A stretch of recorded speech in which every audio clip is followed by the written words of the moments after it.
The following audiobook contains AI-generated content and may contain errors. MyAudiobooks.ai presents Steel Box Economy: How Containers Rewired Global Trade. The modern economy was quietly rewired by a steel box that most people notice only in passing. The shipping container looks boring by design. Corrugated walls, corner fittings, standardized doors, and a number painted on the side. Yet by changing how cargo is handled, it helped redraw trade routes, port cities, factory networks, labor markets, and security policy. The puzzle is this: the container did not make shirts, electronics, coffee, machinery, or auto parts more valuable. It changed the journey around them. Once that journey became faster, cheaper, and more predictable, the geography of production began to stretch. Before containerization, most general cargo moved as break bulk freight. That meant goods were broken into many separate pieces for transport: sacks of grain, crates of manufactured goods, drums of chemicals, bales of fiber, boxes of parts, rolls of paper, and odd-shaped machinery. Each item had to be counted, lifted, stacked, tied down, recorded, and protected. A ship's hold was less like a modern storage grid and more like a three-dimensional puzzle. Workers packed cargo tightly by hand, using basic lifting gear. Heavy goods went in one place, fragile goods in another, dangerous goods somewhere else. A single voyage could involve many shippers, many destinations, and many kinds of packaging. Every transfer created friction. Cargo moved from a factory or warehouse to a truck, from the truck to a dock, from the dock into a shed, from the shed into the ship. Then the chain repeated in reverse at the other end. At each step, someone touched it, checked it, sorted it, and exposed it to weather, delay, loss, or damage. Ports were built around that labor-intensive rhythm. Ships often waited for berths. Once alongside, they could spend days loading and unloading. A ship made money at sea, but break bulk shipping forced vessels to spend a large share of their working lives tied up in port. The costs were not just wages and dock fees. Uncertainty spread through the entire trading system. If delivery dates were unreliable, firms held larger inventories. If cargo could be damaged or stolen, insurance and packaging costs rose. If paperwork was complicated, clerks, brokers, and customs officials absorbed more time. If schedules varied, factories could not depend on distant suppliers with confidence. Trade is shaped by more than distance on a map. The real barrier is the cost and risk of moving goods from one useful place to another. A country may have a buyer across the ocean, and a factory may have a cheaper supplier abroad, but the relationship becomes fragile if the transport chain is slow, leaky, and unpredictable. So the old system limited the scale of exchange. It favored goods valuable enough to justify the trouble. It rewarded firms that could tolerate delay. It made faraway sourcing possible, but difficult to coordinate. The world traded before containers. It simply traded through a physical system that fought back at every handoff. The practical breakthrough came from Malcolm McLean, an American trucking entrepreneur who understood the frustration of cargo transfers from the trucking side of the business. The frustration was simple: why unload a truck piece by piece at the dock, then reload the same goods into a ship when the load itself could travel as a single unit? Early experiments involved putting truck trailers onto ships. That idea helped prove the concept, but it had a weakness. A full trailer includes wheels, axles, and a chassis that are useful on roads and wasteful at sea. The sharper idea was to separate the freight-carrying box from the road equipment. The container could ride on a truck chassis, be lifted off, stacked on a ship, then placed onto another chassis or rail car at the destination. McLean's Sealand helped turn that idea into regular service rather than a one-off experiment. By the late 1950s and early 1960s, containerized routes were linking North American and Caribbean ports. The innovation was not a box alone. It was a system of ships, terminals, cranes, truck chassis, schedules, and business practices built around the same reusable unit. That distinction matters. A strong metal box is helpful, but a strong metal box in a world of incompatible ships and cranes is just another awkward object. The container became powerful because it could plug into different modes of transport. The same module could move by truck, by ship, and by rail without the goods inside being unpacked. Standardization turned that module into global infrastructure. The International Organization for Standardization, through ISO Standard 668 and related standards for container fittings, helped codify common dimensions, ratings, and connection points. The details sound technical, but they created the common language of the system.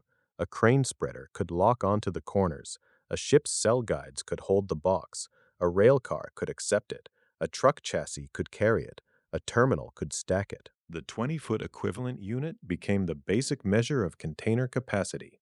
A 20-foot container counts as one 20-foot equivalent unit. A 40-foot container counts as two. This unit lets carriers, ports, analysts, and governments describe capacity and throughput, even when actual boxes vary in length or type. Once many actors invested around the same standard, the system gained momentum. Ports bought cranes. Shipping lines ordered container ships. Railroads built intermodal terminals. Trucking firms bought chassis and tractors. Manufacturers redesigned packaging and warehouse flows. Each investment made the others more useful. That is the network effect of standardization. The value of joining rises as more of the network joins. A container, then, is less like a package and more like a promise. It promises that a load prepared in one place can be handled efficiently by strangers far away because they recognize the same geometry, the same locking points, and the same operating logic. The container changed trade by turning cargo into a unit load. A unit load is a group of goods handled as one object. Instead of lifting hundreds or thousands of individual packages, the system lifts the container. The goods inside may be varied and delicate, but the transport network sees one standardized steel unit. That unlocks intermodal transport. Intermodal transport means a shipment moves across different modes, such as truck, ship, and rail, without the freight itself being unpacked at each transfer. The container is the bridge between modes. It makes the journey continuous even when the vehicle changes. Goods are packed at or near a factory. The container is sealed. A truck carries it to a port. A crane lifts it from the truck chassis and places it in a stack or onto a ship. At the destination port, another crane unloads it. The container may move onward by rail to an inland terminal, then by truck to a warehouse or distribution center. Through all of this, the cargo inside remains in the same box. Continuity reduces touches. Fewer touches mean less damage. They also mean fewer opportunities for pilferage, because sealed containers are harder to casually open and repack than loose cargo in a shed or ship hold. Storage becomes simpler because boxes stack in predictable patterns. Planning becomes easier because terminals can assign slots, schedule cranes, and move units in sequence. Ship turnaround changes dramatically. A break bulk ship could sit while workers slowly assembled a load inside its holds. A container ship can be worked by specialized cranes that move boxes in repeated cycles. Faster loading and unloading increases the useful life of the vessel because more of its time is spent carrying cargo rather than waiting beside a pier. The gains also move inland. Railroads can run double-stack services where infrastructure allows it. Truckers can haul containers over standardized chassis. Warehouses can receive sealed loads with more predictable timing. Customs and documentation can attach to containerized shipments in more consistent ways, even when the paperwork remains complex. Lower handling costs reduce the unit cost of transport. More reliable schedules reduce the need for buffer inventory. Lower damage rates make distant sourcing less risky. Faster ship turnaround expands effective capacity. With transport less uncertain, firms can split production into more specialized stages. A company can source components from one country, perform assembly in another, ship finished goods to a third, and keep the process coordinated closely enough to be commercially viable. The container does not write the contract, design the product, or manage the factory. It makes the physical movement cheap and reliable enough for those decisions to work at scale. Distance still matters, but it changes character. A supplier across an ocean may become more practical than a supplier nearby if the containerized route is dependable and the total cost is lower. The world does not become frictionless. Instead, the pattern of friction changes. Ports, rail links, road corridors, terminal capacity, customs performance, and schedule reliability begin to matter as much as simple mileage. Containerization is often described as a cause of globalization, and it was, but it was never the only cause. The The same decades also brought tariff reductions, new trade agreements, better telecommunications, changing corporate strategies, improvements in manufacturing technology, and financial systems that made cross-border production easier to organize. The careful claim is stronger than the simple one. Containers lowered the cost and uncertainty of moving many goods, which made global sourcing and export-oriented production more feasible. Other forces created incentives to use that capability. Policy opened doors. Telecommunications helped firms coordinate across distance. Corporate offshoring strategies searched for cost advantages. Manufacturing systems made it easier to divide production into stages. The container made the physical chain more dependable. Evidence on trade growth has to be read with that bundle in mind. Trade expanded in many places after containerization spread, but the box alone did not cause every increase.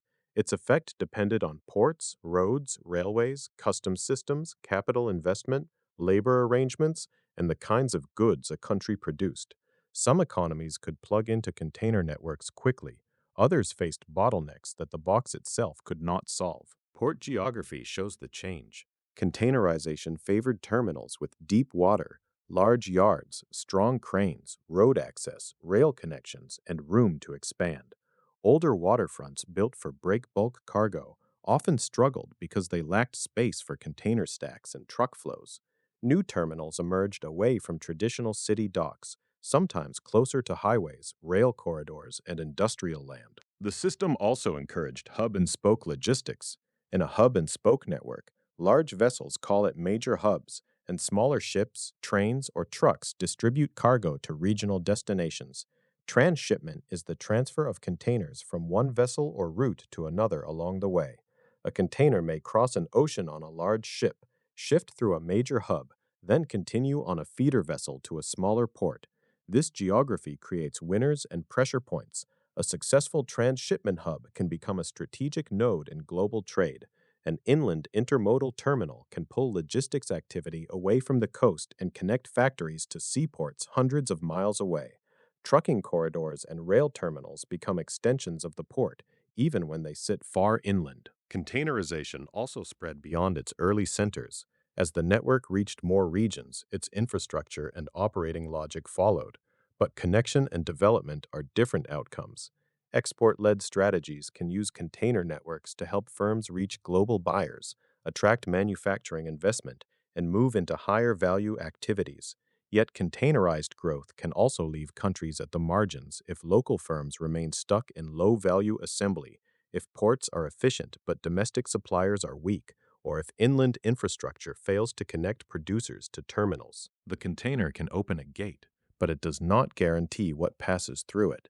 Deep industrial capability depends on skills, institutions, finance, energy, education, supplier networks, and policy choices.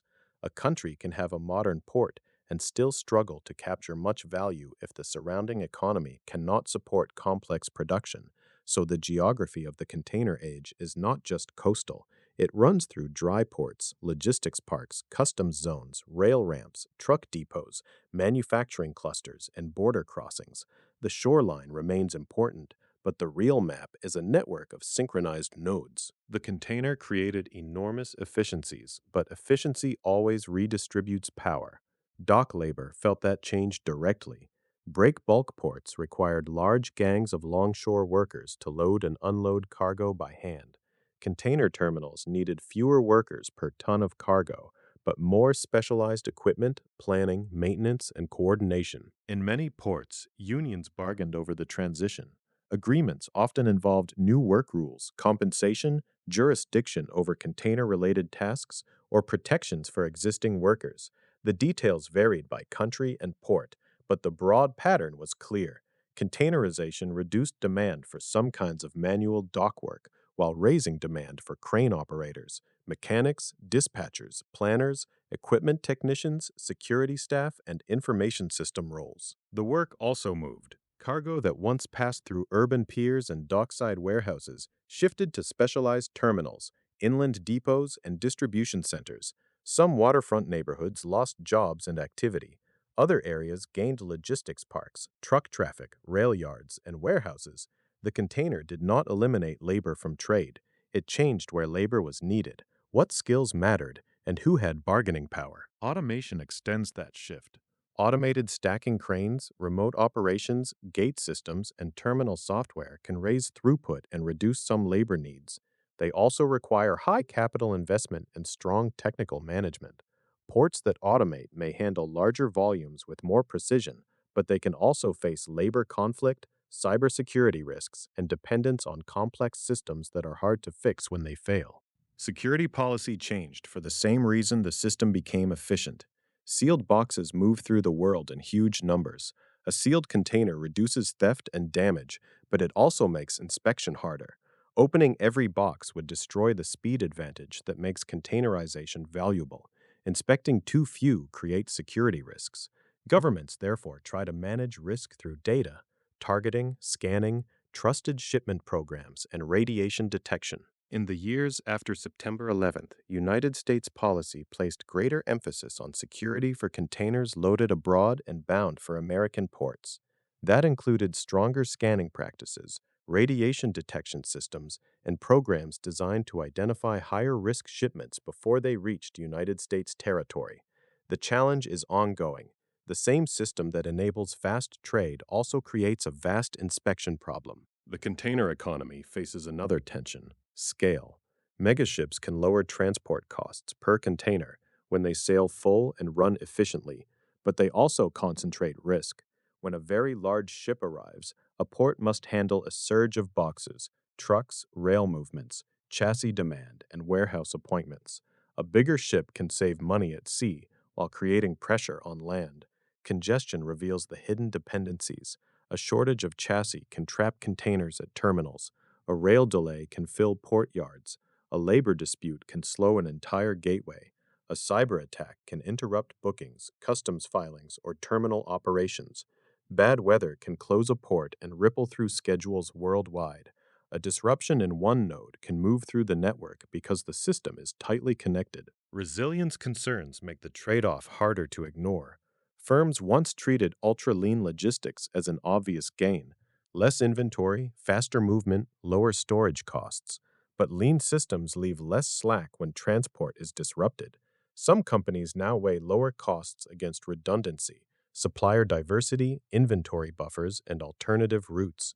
The container remains central, but the strategy around it is changing. This brings the story back to the original paradox.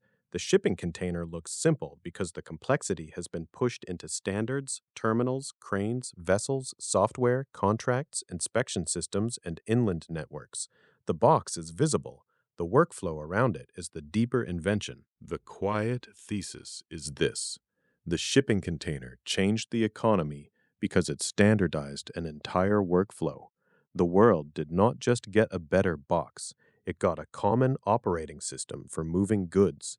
As you keep thinking about the objects around you, ask how many of them were shaped by a journey you never saw.